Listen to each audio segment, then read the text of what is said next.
All right, let's dive into a story that's got everything: strength, betrayal, love, and heartbreak. This isn't just any old tale, it's one that's echoed through centuries, inspiring art, music, and even movies. It's a story that's as dramatic as any blockbuster, but it's also deeply human, full of flaws and hope.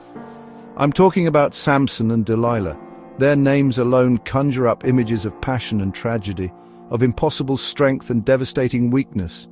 Yeah, you might think you know it, but trust me, there's more to this story than meets the eye. So picture ancient Israel, the sun beating down on dusty roads, the air thick with tension and uncertainty.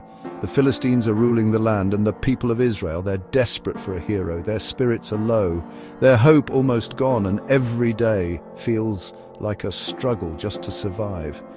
Enter Samson. This guy's birth was a miracle. An angel tells his mom she's going to have a son, but with a catch.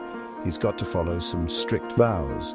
Imagine the excitement and fear in that moment, knowing your child is destined for greatness, but also for a life set apart. No wine, no cutting his hair, and definitely no unclean food. These weren't just rules, they were symbols of his unique calling, reminders that he was set apart for something bigger. That's how he gets his God-given strength. Think superhero level. He could tear apart lions with his bare hands, rip city gates from their hinges, and send entire armies running in fear. Now Samson had a weakness, not in strength but in love.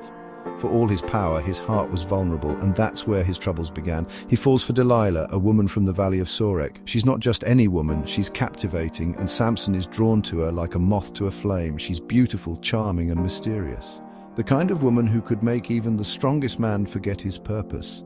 But here's the twist. The Philistine rulers approach Delilah with a deal. Find out the secret of Samson's power, and she'll be rich beyond her wildest dreams. The stakes are high, and Delilah faces a choice that will change everything. Night after night, Delilah pleads with Samson, "Tell me where your strength comes from."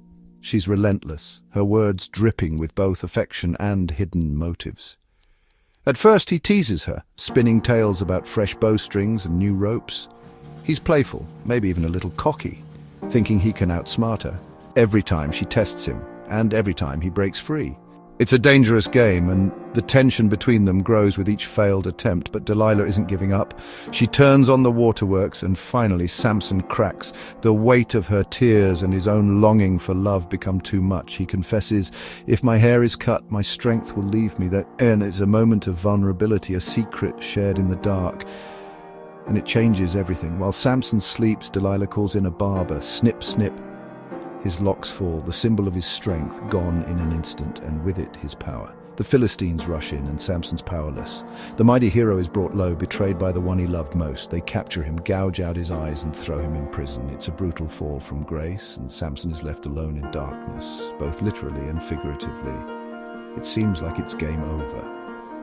The hero's journey appears to end in defeat, his story a warning about pride and misplaced trust. But here's what most people miss. Samson's story doesn't end in chains. Even in his lowest moment, there's a spark of hope.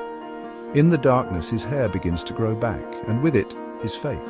He starts to remember who he is, and more importantly, who he belongs to. One last time, Samson calls on God. It's a desperate prayer, but it's also a moment of surrender, of humility and hope. Brought before a crowd of Philistines, he pushes against the pillars of their temple. The crowd mocks him, but Samson is focused, determined to make his final act count. The building comes crashing down. Samson takes out more enemies in that moment than he ever did in his life. It's a sacrifice, a final act of redemption that echoes through history. Samson wasn't perfect. He made mistakes, trusted the wrong person, and paid the price. But he also found the courage to face his failures and seek forgiveness. But in the end, he turned back to God, and that's what made all the difference. His story is a reminder that even when we fall, there's always a way back if we're willing to reach out. So next time you hear the story of Samson and Delilah, remember, it's not just about strength or betrayal, it's about the choices we make, the people we trust, and the hope that can rise from even the darkest places. It's about redemption, and how it's never too late to find your way back. No matter how far you've fallen, there's always a chance for a new beginning.